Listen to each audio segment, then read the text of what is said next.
Scrolling tongs and round nose pliers are one of those things that can be really handy when you need them, or can become a crutch if you're not careful. Welcome back to Black Bear Forge and the tool of the day.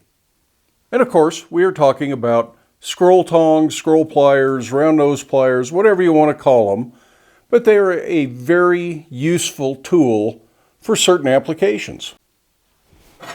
For instance, trying to clean up the end of a scroll you didn't get quite right, you can get this pair of scroll tongs, or scroll pliers, they're the same thing, down in here, and you can work on that and bend it. You can make a pair that are offset, and they work more like a bending wrench then, and you can get more leverage on these, and that really helps make some of these adjustments. The round nose variety of pliers, like these, same thing, but they're typically just called round nose pliers, really help make nice even curls, such as the end of this hook. For the most part, these larger scrolling tongs you need to make yourself. Some of these I've bought from other blacksmiths who had made them, but they weren't available commercially. There might be some at some of the blacksmithing suppliers. You'd have to look. I know Ken's Custom Iron makes a set that you can make yourself, but you can buy the blank from him to do these. And they're probably a very nice pair. I haven't actually made a set up. I have a set to make up, and we'll do that one of these days. But these others, you buy. These are available commercially. I have bought these larger ones, which are often referred to as electrician's pliers, from blacksmith suppliers. Places like Centaur Forge and Blacksmith's Depot frequently have these for sale, and they are a very useful pair of round nose pliers for shaping things. And these aren't like needle nose pliers. Needle nose pliers are not round like this, or not as round. They tend to mar your work more than these do.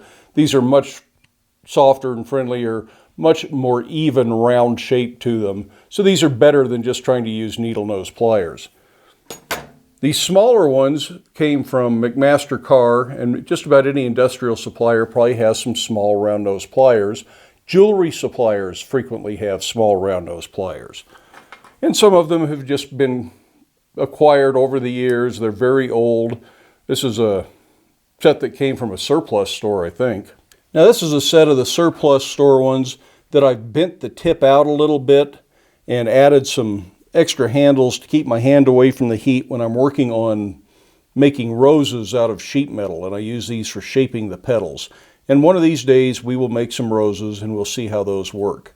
I mentioned earlier that these were extremely handy, and for doing things like the little curl on the end of a hook, they can be fast, they can be efficient, they produce regular work, very nice, neat curls, but they quickly become a crutch.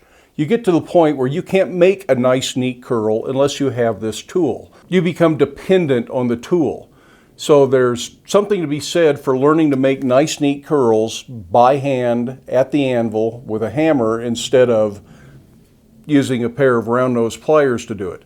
These are nice, and they'll get you out of a jam, and they'll fix one that you put some kinks into, and they will speed it up if you're doing production work, but it won't develop the skills as doing it by hand. So be careful about that and make that decision. If you're going to do this all the time, maybe you ought to work on some more just with the hammer, just to develop the skills.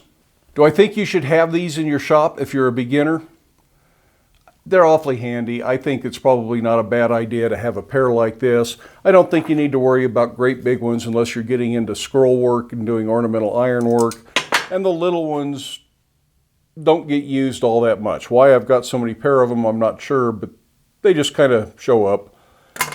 These that you get from Centaur Forge or Blacksmith's Depot, the ones they call electrician's pliers, or on their site now they probably call them scrolling pliers. These are really handy. Neither one of these have a brand name on them. I don't know what the manufacturer's name is, but they are clearly the exact same tool. They've just been dipped in a different color of vinyl. If you found that video interesting, give it a thumbs up if you did. Love it if you hit that subscribe button. Feel free to stick around, watch a few of the other videos, share the videos with your friends, but then do make time in your day to get out to your shop, try to make something, challenge your imagination, challenge your abilities, learn some new skills, but do it safely, wear your safety glasses, and we'll see you for the next one.